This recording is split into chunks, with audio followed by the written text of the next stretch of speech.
ঈদের পরের দিন আমরা কোথায় ঘুরতে গেলাম সেই ছোট্ট একটা মিনি ব্লগ তোমাদের সাথে শেয়ার করব। Hello everyone, welcome hour another back to my new blog.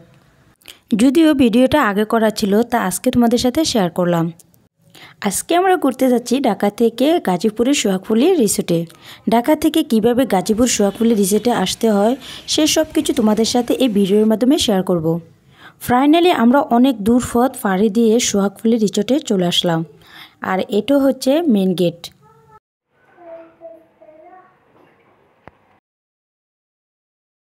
Veena অনুমতিতে ticket কাটা ছাড়া কিন্তু ভিতরে প্রবেশ করা নিষেধ আছে। আর এখানে আমরা টিকিট কাটার জন্য অপেক্ষা করতেছি।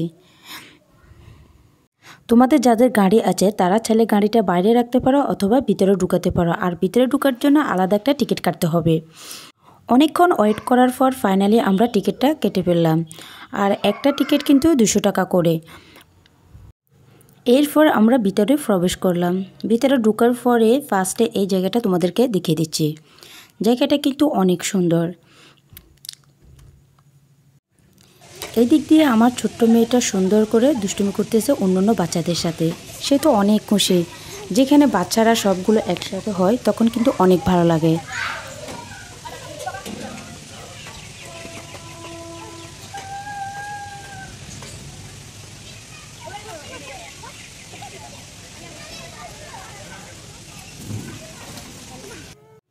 এই ছোট ছোট রাইডসগুলোতে উঠে বাচ্চারা কিন্তু অনেক খুশি, তারা তাদের মন মতো খেলতে পারতেছে।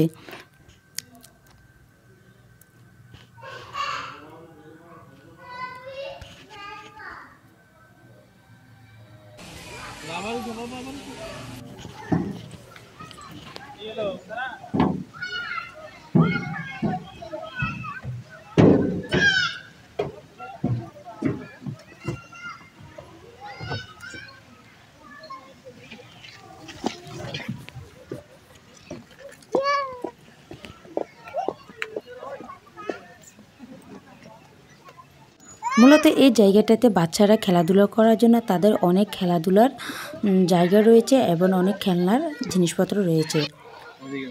তোমরা যারা ঢাকা থেকে গাজীপুর সোহাগফুলি রিসোর্টে আসতে চাও, ফার্স্টে তোমরা ঢাকা থেকে গাজীপুর চৌরাস্তায় চলে আসবে।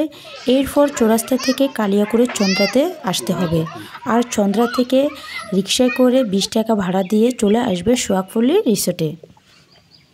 অনেক দূর দূরান্ত থেকে লোকজন ঘুরতে আসে এই জায়গাটা দেখার জন্য। বিশেষ করে এখানে নাটকের শুটিংও করা হয়।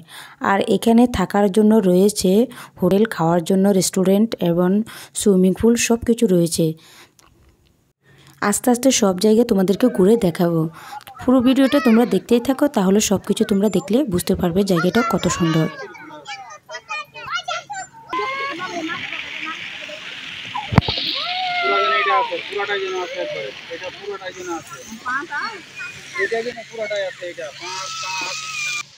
এই জায়গাটা কিন্তু অনেক সুন্দর। সারাদিন ঘোরাফেরা করে এই জায়গাটাতে সবাই বসে রেস্ট করে, গল্প করে, আড্ডা দেয়। আর গাছটাও অনেক সুন্দর, গাছের ডালগুলো না অনেক ভালো লাগে। তোমরা যদি এই রিসোর্টে আসতে চাও, বিশেষ করে তোমরা সকালবেলা আসবে, কারণ বিকেলবেলা লোকজন কম থাকে। যারা সকালবেলা আসে তারা কিন্তু আস্তে আস্তে চলে যায়। যেহেতু আমরা বিকেলবেলা আসছি তাই অনেক লোকজন চলে গেল।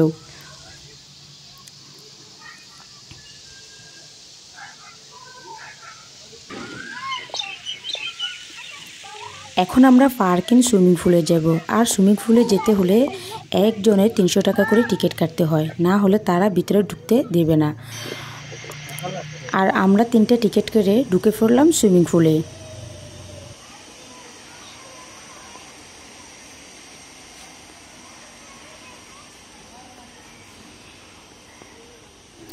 কাপড় চেঞ্জ করার জন্য আলাদা রুম রয়েছে, মেকআপ করার জন্য, চুল শুকানোর জন্য সব কিছু রয়েছে এখানে। যারা সুইমিং পুলে গোসল করে তাদের ভিডিওটা করা কিন্তু নিষেধ রয়েছে, তাই দূর থেকে ভিডিওটা তোমাদেরকে করে দেখালাম।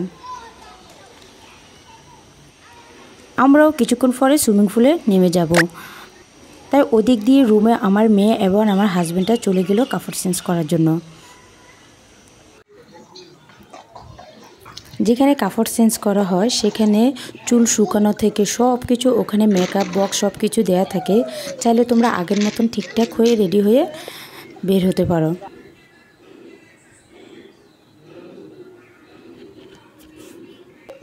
কিছুক্ষণ পর আমরা সুইমিং পুলে নেমে যাব। প্রায় 1 ঘন্টা সুইমিং পুলে থাকার পর এখন আমরা আগের মতো পুনরায় কাপড় চেঞ্জ করে ঘুরতে চলে আসলাম। ঠিক আগের মতন রেডি হয়ে আমার মেয়েটা ঘুরতে চলে আসলো। এখানে সে দোলনা দিচ্ছে। এখন তোমাদেরকে বাকি জায়গাগুলো দেখিয়ে দেব।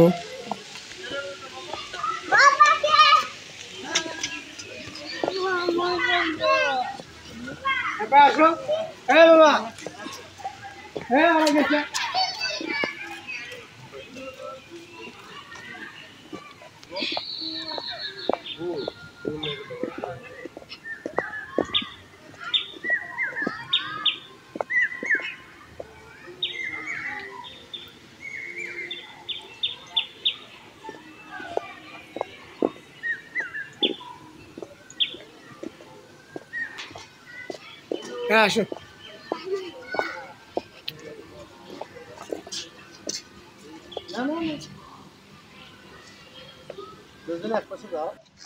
এই সুন্দর জায়গাটা দেখার জন্য অবশ্যই তোমরা গাজীপুরের সোহাগপল্লী রিসোর্টে চলে আসবে।